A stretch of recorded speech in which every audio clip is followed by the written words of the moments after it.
क्लीं गुरुदेवाय विद्महे प्रेमदाताय धीमहि तन्नो गुरु प्रचोदयात। श्री गुरुंकर चरण रे प्रणाम ज्ञापन करुची। जो पद्मपाद शरणद पद अभय पद ताकू स्मरण करी आपण मान को स्वागत करुची आम कार्यक्रम को गुरवे नमः को। कहीं आमे लगातार भावरे जैन धर्मर संस्कार और संस्कृतिर कथा शुणुचे, कहीं आमे जैन धर्मर मुनिराज मानकर कथा शुणुचे, कहीं आमे महावीर स्वामी कथा शुणुचे। कौन सी कथा अलगा नुहे। आम विचार रे आमे जो विभिन्न संप्रदायर निगड़ तैयारी करिचे, ये गोटिए ये गोटिए ये गोटिए ये आमठू अलगा सी ताठू अलगा, यह आम विचारधारार एक संकीर्ण भाव। प्रकृत रे तथ्यभित्तिक भाव रे देखिले सबु गुड़िकरे कथा समान अछि। समस्ते उत्सव पालन करती, पर्वपर्वाणी पालन करती, समस्ते निज संप्रदाय भितरे हस खुशी आनंद शील भाव को धारण करती, आउ प्राप्त होगा पाई चेष्टा करती से आनंदमय स्तर को। किए ईश्वर को माने किए ईश्वर को माने नहीं, किंतु जैन धर्मर संस्कार भितरे जो देवी देवता उपासनार परंपरा अच्छी कि नहीं, ये सब परवर्ती गोटे दुईटी अध्याय भी आलोचना आम करिपरिबा, शुणी परिबा और बुझी परिबा। किंतु जैन परंपरा रे ईश्वर को मानती नहीं, कर्म सिद्धांत को मानती, पूर्वजन्म परजन्म को मानती। तेणु उत्सव मध्य पालन करा जाए। 12 वर्ष रे आपण माने शुणिथिले महावीर स्वामी तांकर जो कैवल्य प्राप्त होइतिले 12 वर्षर तप आचरण परे। तेणु कर्नाटक देश रे श्रवण बेल गोला बोली गोटे स्थान अच्छी, जोटी बाहुबली महावीरंकर अपूर्व स्नान उत्सव 12 वर्ष रे थरे अनुष्ठित हुए। 2018 रे से कार्यक्रम अनुष्ठित होइतिला। भारत भूखंडर जड़े अपूर्व केवलिन जहाँकर नाम जम्बू कुमार, से गोटे राजकुमार ही जन्म होती, तांकरी कहानी को मुनिराज माने प्रचार करिसंती। आसंतु आज तांकरी कथा सुनिबा। जम्बू कुमार बड़ सुंदर आउ उदासीन, संसार भितरे जीवन यापन कला परे से अनुभव करिसंती संसारर अलिक भाव। कारण ये संसार काहाकू सुख दे पारि नाही। तेणु जम्बू कुमार से मने मने संकल्प कले जे अलिक संसार असत्य संसार या भितरु मु निजको उद्धार करी, मोर ए मनुष्य जन्म कहीं पाइची ताकू मु 100% योग्य साब्यस्त करी। तेणु से मुनिराजंकर शरण रे जाई जीन हेबा पई चेष्टा करिवे बा संकल्प नेबे बोली मने मने भाबिले। कथा तांको बाप मां को जणैले। राजा पुओ राजा रानी दी जण व्यस्त होई पड़ले। रानी राजा को परामर्श देले पुओ को बाहा कर दबा। जणे नुहे दुई जण नुहे 4 जण झियो को सहित आंकर बाहागर करागला। एवं विवाहघरर पर दिन ये सन्यास ही जिबे एक कथा ये 4 रानी जाक जानिचंती। तेणु से माने राति रे यांकु बुझौचंती संसार प्रति आसक्त करिवा पाई। आमे तुमर पत्नी, आम प्रति तुमर उत्तरदायित्व अच्छी, तमे आमको छाड़िकी जाइपारिबनी इत्यादि इत्यादि कथा बुझौचंती। तांको घरे विवाह कार्यक्रम हेइची, 4 रानी अनेक धनरत्न आनिचंती। एक कथा को जानी गोटे बड़ डकायत दल 500 डकायत तादरे अछंती। तांकर जने लीडर तांकर जे सरदार तांक समस्त धरिके आसीची। नौर भितरे सिंधिगात काटी से पशिचंती। 4 आड़े से तांको खंजिकी रखिची। ये जेमती पळेइबे आमे आक्रमण करी सब जेते संपत्ति अच्छी आकु नहीं जिबा। ए कथा करिवा पई से माने प्रस्तुत अछंती। एवं रात्रि अधरे जेतेबेले रानी माने यांकु प्रेरणा दौचंती सन्यास न होवा पई, सेतेबेले ई जम्बू कुमार तांको बुझौचंती वैराग्यर आवश्यकता कौन। ए कहानीर परवर्ती भाग को तो श्रवण करिबा, किंतु एबे आसंतु जने विशेषज्ञ को सुनिबा। गुरु हम किसको बोलते हैं? गुरु वो जो कुछ आपको बोल रहा है वो खुद पालन करे, वो गुरु। जो खुद अपना अनुभूति, अपना प्रैक्टिकल करके बताए, वो गुरु है। महावीर स्वामी ने अपना जो कुछ भी शिक्षा दिया वो 100% खुद पालन करके बताया, और प्लस उसके बारे में लोगों को हम ऐसा क्यों बोलते हैं, इससे क्या फ़ायदा नुकसान है, ये बता पाए, वही गुरु होता है।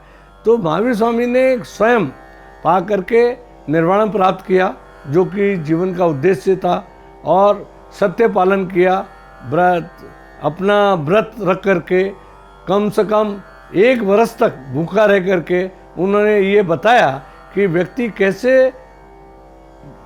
अपने कम से कम आग्रह से रह सकता है। तो उस कारण से उनकी शिक्षा का अधिकार सबको हुआ। प्लस उन्होंने एक सिस्टम बनाया कि आप इसको करने के लिए कैसे लोगों को बता सकते हैं। तो उन्होंने अपने चेला लोगों को बोला, अपने शिष्यों को बोला कि आप कहीं भी एक जगह रहेंगे नहीं, जहाँ जाएंगे अपना इसके बारे में शिक्षा देंगे। और इसी तरह से उनके फॉलोअर हो गए, तो नेचुरली जो फॉलोअर का तो गुरु ही होगा। तो वो गुरु का मतलब ये है जो गुरुत्व रखे, जो चीज़ को खुद पालन करे और पालन करके अपनी अनुभूति को बताए, उसी को गुरु कहा जाता है। वही जैन के तीर्थंकरों ने किया। महावीर स्वामी जो हमारे आखिरी तीर्थंकर थे, जिन्होंने बाद में अपने शिष्य बना करके इसका प्रचार प्रसार किया, लोगों को अपना सम्मिलित किया, इसके होने का कारण क्या था ये भी एक समझ लेना जरूरी है। उस समय हमारे वेदों के कर्मकांड में यज्ञ में हिंसा बहुत हो रही थी, और ब्राह्मण लोगों ने उसको गलत ढंग से पालन करके कि यज्ञ करना है तुमको बलि देना चाहिए। इसको देख के उनके मन में करुणा पैदा हुई। बोला नहीं, ये गलत है, ये किसी भी जानवर को या किसी भी जीव को आप कष्ट पहुंचा करके कुछ भला कर नहीं सकते। भला तो वही है कि उन जीवों का भला तो अपना भला। आज आम शुणुचे जैन संस्कृति रे, जैन संस्कार रे प्रचलित थिबा गोटी सुंदर कहानी, जहाँ संस्कार बा वैराग्य जीवन रे अति जरूरी बोली चर्चा करा जाउछि। वैराग्य वितराग, राग कौन ना आम मनर एक अवस्था, जहाँ फूलर रंग देखिले खुशी हुए, खाद्यर सुवास को आघ्राण कले हठात पेट भितर भोकर अनुभव हुए, विभिन्न प्रकार द्रव्य देखिले आमर लोलुप भाव सृष्टि हुए। एगुड़ा कौच राग, इंद्रिय युक्त भावना। यही राग आमर मनर स्थिति को ऊपर तल करे, उथल पुथल करे, समुद्र रे जुआर आसिला परी आम भितरे अशांत भाव सृष्टि हुए। आमे सेइथिरे अधिक रु अधिक जड़े ही पड़े, आउजी ही पड़े, सेया को करिया को इच्छा करे, कारण सुख पाइबा पाई। जम्बू कुमार बुझौचंती कहिल, गहना पिंधिले तुमको बड़ सुख लागे, किंतु कुह गहना अनेक पिंधिला परे मध्य सुख तुमर परिपूर्ण होइछि कि? 1 नंबर गहना पिंधि सारिले 2 नंबर गहना को आग्रह होइछि, 2 नंबर गहना परे 3 नंबर को आग्रह होइछि। अर्थात शाड़ी गहना पिंधिबा, विभिन्न खाद्य द्रव्यर आस्वादन करिबा, प्रसाधनर प्रलेप को शरीर रे ग्रहण करिबा, याकू बारंबार करने को इच्छा होउची, अथच सुखर अनुभव हो नाही। भाबुचे एटा हेला नाही, एटा कले बोधे हब। प्रत्येक दिन आम एक्सपेरिमेंट करि चलीचे, परीक्षा निरीक्षा करि चलीचे सेही जगह रे पहुंचीबा पई, किंतु पहुंच ही पारु नाही। किंतु वैराग्य को आपणे नेले जे बुझी जीव, सुनारे सुख नाही, खाद्य सुख नाही, जीवनर एई लोलुप भाव रे सुख नाही, निरासक्त निरालंब निर्विकल्प भाव नाही सुख, ताहाले जीवन आनंदमय हो जीव। तेणु वैराग्यर भावना आम मनरे नाही। आपण भावंतु नाही वैराग्यर अर्थ होउची संसार छाड़ी चली जावा, लंडित मस्तक ही सन्यास ग्रहण करवा। ये सन्यास ग्रहणर गोटे कहानी बा कथावस्तु आमे कहूचे, किंतु सतटी कौन? वैराग्य को गृहस्थ होई मध्य आपणाई जाई पारिबो, सेथिपाई दिगंबर श्वेतांबर दुईटी भाग हो गला जैन धर्म रे, स्थूल भद्र आउ भद्र बाहु। दुई जनक भितरे ये जो चिंताधारा रे वैचारिक विभेद देखागला, तार कारण गृहस्थी होई मध्य जड़े बैरागी हो पार। चोर मानकर सरदार ए कथा को शुणुची, सी भावुची मु तो सदा बेले असत्य चलिली, जहा को पारिली ताकू मारिली आ हत्या कली, लुंठन हो गला मोर प्रवृत्ति, मु ये सब कार्य करुची कहीं, मोर गुंफारे तो बहुत सुना रूपा हीरा लीला साइतिची, तथापि मु चोरी करुची, मो मन अशांत भयग्रस्त, जीवन जीवार भय अच्छी, मु सुख कौन शांति कौन धन सहित जोड़ी निजको देखुची, अथच सुखर तो प्रकृति में अनुभव करूनी। ए कथा गुड़िक ये नारी मानक ऊपर जेते प्रभाव न पकाउची, ये खुंब पछपटे बा परदा पछपटे लुचि थिबा चोर उपरे ताठू अधिक प्रभाव पकाउची।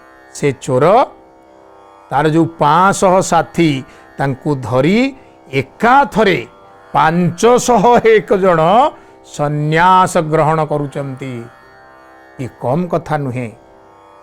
अर्थात जड़े सिद्ध व्यक्ति, जड़े सिद्ध मनोभावर गृहस्थी से पर्यंत संन्यास नहीं नहांती।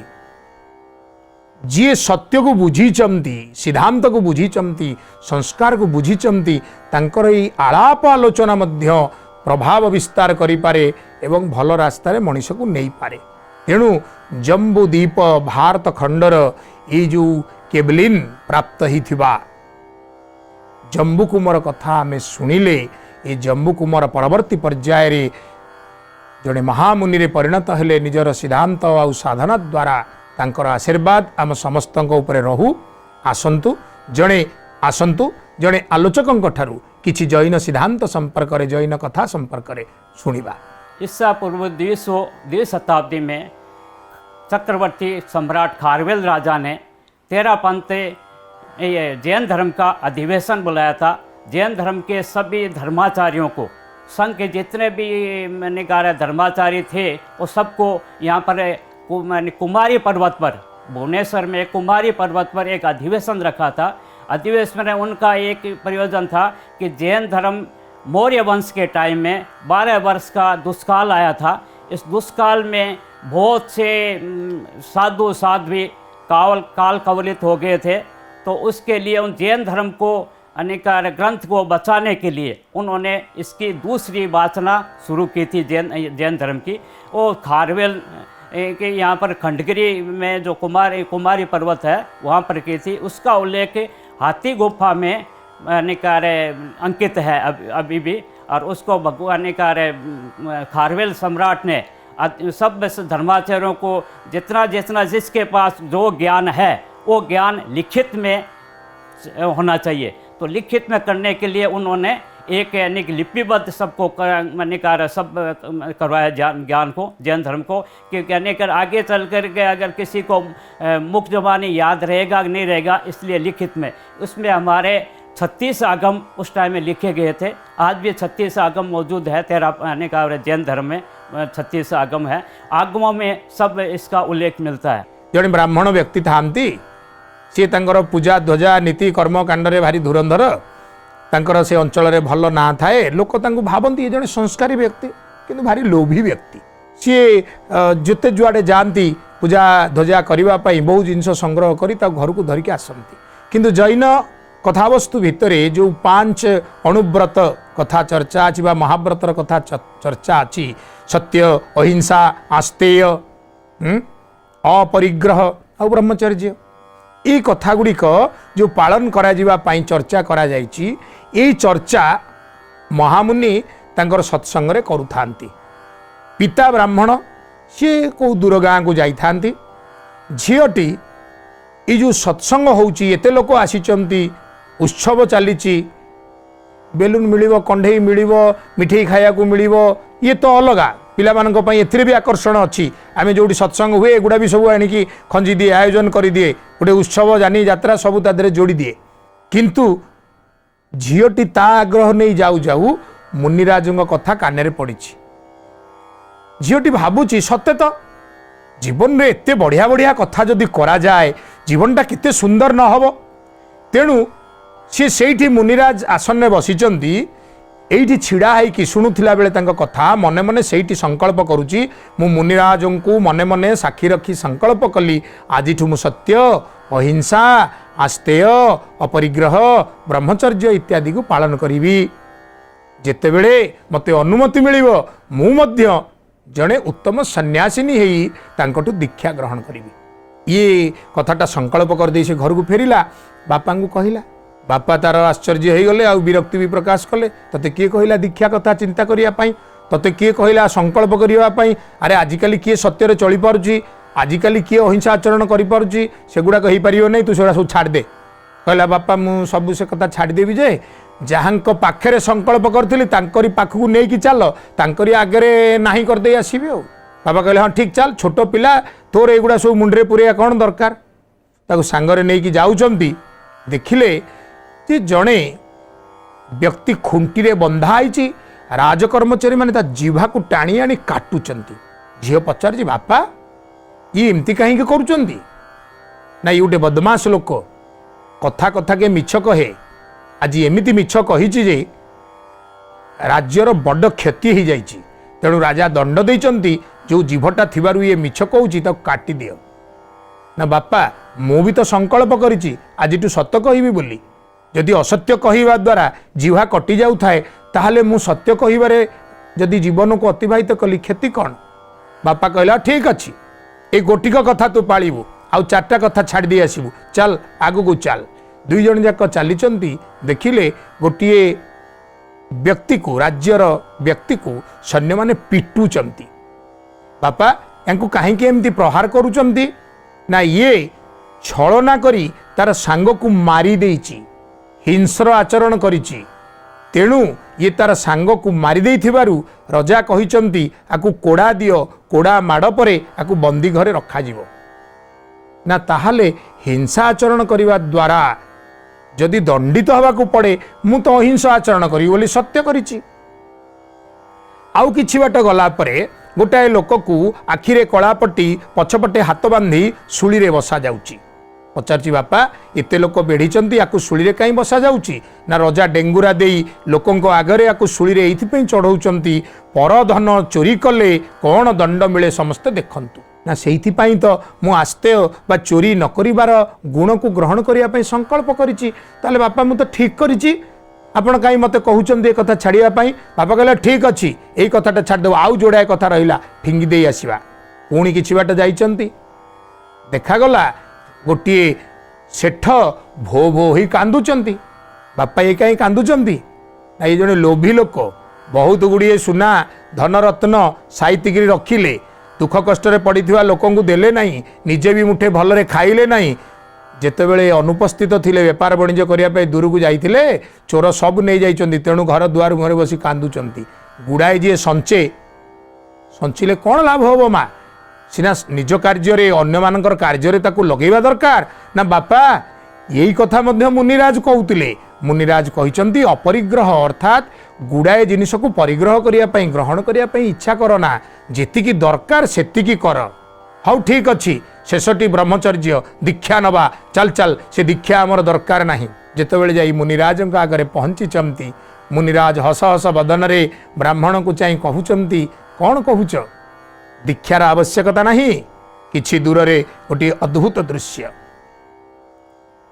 रोगीटीए पड़ी खूँ खूँ होउची आउ गोटे जगार शव बाहक माने शव को बही नौचंती देख जीवन रोगग्रस्त हब जीवन वार्धक्यग्रस्त हब समस्तंकर जीवन एई पथ देई जीव जीवनर ताहाले सठिक उपयोग कौन करने को हब सठिक उपयोग होउची सत्यर आचरण करिवा कैवल्यानंद प्राप्त हवा जीन हवा इंद्रिय को जय करिवा एवं मानव जीवन रे ही यह संभव यदि झील संकल्प करिछि भूल कोठी रहिला ब्राह्मण निजर भूल बुझीचंती और परवर्ती पर्याय रे सेई झीलटी जीन होइछि साधुंग ठारू दीक्षा ग्रहण करी परवर्ती पर्याय रे जड़े अपूर्व केबलिन रे परिणत होइछि नारी माने मध्य जैन धर्म रे केबलिन प्राप्त होई पारंती एकथा चर्चा हुए जदिओ श्वेतांबर दिगंबर ए विषय तांकर परस्पर विरोधाभास अच्छी समय तो सरी आसुची आसंतु जड़े गवेषकों ठारू किछि कथा शुणी नबा। महावीर होचंती आमर अंतिम तीर्थंकर से 24तम तीर्थंकर से समय जो से 6th सेंचुरी बीसी रे तांकर पदार्पण घटी से आसीथिले से समय रे आमर एते आमर सभ्य संस्कृति नथिला समस्ते साधारण लोक थिले साधारण लोकंकर भाषा थिला प्राकृत भाषा आउ से से लोक साधारण लोक बुझीबा पई का प्राकृत भाषा रे तांकर धर्म प्रचार से आरंभ करथिले से जेतेबेले तांकर सिद्धि प्राप्त हैला सिद्धि प्राप्त घटिया परे से जिनसटा को साधारण लोक मानक निमंते समर्पित करथिले भाषा भाषा होची हमर संस्कृतिर हमर भावर आवेगर गोटे जिनस आम भाषा नहले आम किसी जिनस बुझी पारेनी तो भाषाटा जदि उपलब्धि न हो भाषाटा जदि मोर अंतर को न जीव मुझे न बुझी पारि ताहले मु कौनसी जिनस अनुकरण करि परिबि नाही तेणु भाषा को से प्राधान्य देइथिले सेथिलागि सेटा प्राकृत भाषा रे सेटा प्रचलित करि जायथिला तांकर मौलिक ग्रंथ गुड़िक आगम ग्रंथ गुड़िक परवर्ती समय जेतेबेले ताकू डॉक्यूमेंटेशन करागला से समय रे सेटा प्राकृत भाषा रे प्रथम करी त्या कथा जार कि प्राकृत भाषा रू आमर ओडिया भाषा रे मध्य तार प्रभाव रही ओडिया भाषा मध्य उड्र शब्द प्राकृत रू आसीछि तार समसामयिक शब्द से जो शब्द वर्तमान आमर शास्त्रीय मान्यता पाइला ओडिया भाषा सेटा आमर हाथीगुंफा शिलालेख जोटा कि खारवेल समय रे हाथीगुंफा शिलालेख सेटा प्रचलित अच्छी से ओडिया भाषा से मध्य अच्छी जहाँ प्राकृत रे लिखा जाइथिला ब्राह्मी लिपि रे लिखा जाइथिला से ब्राह्मी लिपिर भाषा ब्राह्मी लिपि प्राकृत भाषा तादर ओडिया भाषार वर्तमान आम प्रचलन देखुचे तेणुक यह जैन धर्म सहित ओडिशार बहुत अंगांगी भाव जड़ित आ खारवेलंकर हाथीगुंफा शिलालेख तांकर खंडगिरी उदयगिरी रानी गुंफा अन्यान्य गुंफा सबू सेटा होची पृथ्वीर सर्वप्राचीन शिलालेख तेणुक भाषार प्राधान्य भाषार संस्कृति को लेकिन आमर जैन धर्म आज आम भितर से समय खारवेल समय यहाँ राष्ट्रीय धर्म रूपे प्रचलित थिला तेणु भाषार तात्पर्य भाषार महत्व बहुत अच्छी समय एथर गुरु स्मरणर गुरुदेव कहउचंती थाऊ थाऊ पिंडे प्राण दिने न भजिलु हरि पिंडरे प्राण थिबा भितरे सत्कर्म करिबा दरकार जदि ताहा न करागला ताहले जीवन थाई कौन लाभ थिबु केते दिन आउ ए संसारे देह धरी समस्ते भाबुचंती जे मु आज बंची काली की भी बंचीबी किंतु सत होउची एबे बंचीचे सिना आगामी क्षण रे आमर ए देह संगरे कौन हबो आमे केही निर्दिष्ट करी कहि परिबा नाही तेणु गुरुदेवंकर स्पष्ट निर्देश हरिस्मरण रे समय बिताओ कैवल्यानंद प्राप्त हवा पाई चेष्टा कर आजिर ए जीवन को गुरुंकर चरण रे समर्पण करी एठी बाणी को विराम दउची पुणी भेट हेबी आउ गोटे अध्याय रे ओम गुरवे नमः।